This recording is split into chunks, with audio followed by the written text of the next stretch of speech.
They could never question that in times of strife, this was a selfless man. This was someone looking out for the children of tomorrow.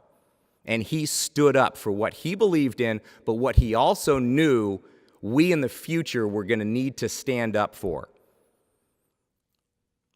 All the way up until April 4th, 1968, when standing on a balcony in Memphis, Tennessee, for the rights of the sanitation workers, Martin Luther King Jr. was assassinated.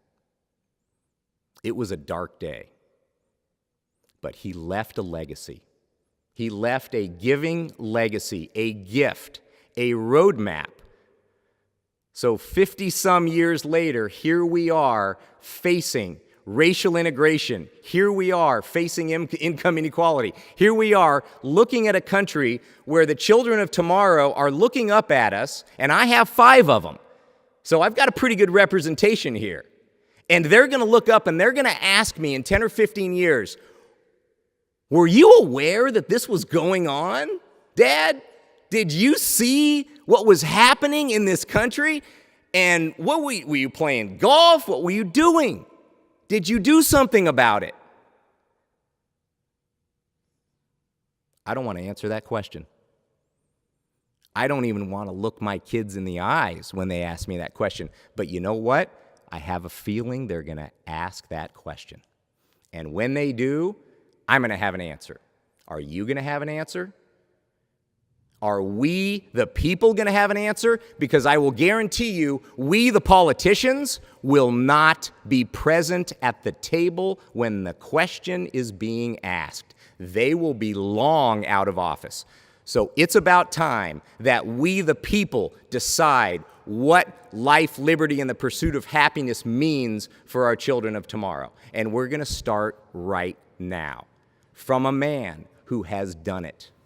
Urban K-Life is in its 11th year, and they are stronger than ever. What's happening in North St. Louis and those high schools, in Sumner and Vashon, is the culture is changing. It's changing. And many of us in this room don't see it face to face. They don't see what's really happening in the culture that's changing. But those words, as much as Jason would love to think that he wrote those words, he did write them at some point in his heart. But what happened was the culture changed, the people changed, but there's one more component. There's one more component. When the government tries to put a program together, when the secular world tries to put a program together, and they try and go in and they try to change the hearts and they try and change a culture, without love, it doesn't work. It doesn't work. And what is love? God. God is love, and if you remove God from an entity or an organization where you're trying to change the culture and the hearts and the minds and the souls of urban children that are being framed, you remove that component. Martin Luther King Jr., darkness cannot drive out darkness. Only light can do that. And hate cannot drive out hate.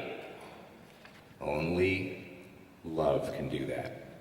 When you remove God from an organization, you remove that love, darkness and hate can prevail. They can stay in there and prevail, which is why you go around the globe right now and you see darkness and you see hate. But there has to be forgiveness in order for love to be able to change the culture. And what's happening at Urban K-Life right now is the culture is changing. Help us get there. Could you imagine what we could do in this city with 50 relationship managers? High schools, middle schools, and elementary schools? I'm telling you. And just let you know, too, a community group from a local church just decided to follow our ARM program. ARM, an acronym for Adopt a Relationship Manager. Shakita and Brian go to Vashon High School every day. So a community group has just chosen to jump onto the ARM team, and they're going to adopt Brian and Shakita. They're going to adopt Vashon High School. They're going to adopt the mission at that building. They're going to get a newsletter every month on what's going on at that school.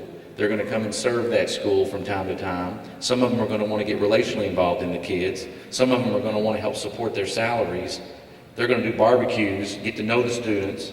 And next thing you know, instead of them just watching the news every night saying, wow, this city's really got a lot of problems, I don't know what to do, they can tell their friends, well, man, I've got these 2 relationship managers I've adopted, and I'm a part of Vashon High School. And I've gotten to know people there. We know the administration. We went down and met with the principal. And they can say, I feel like I'm making a difference. What if that's happening in 50 schools? We can do this. And it can start right here.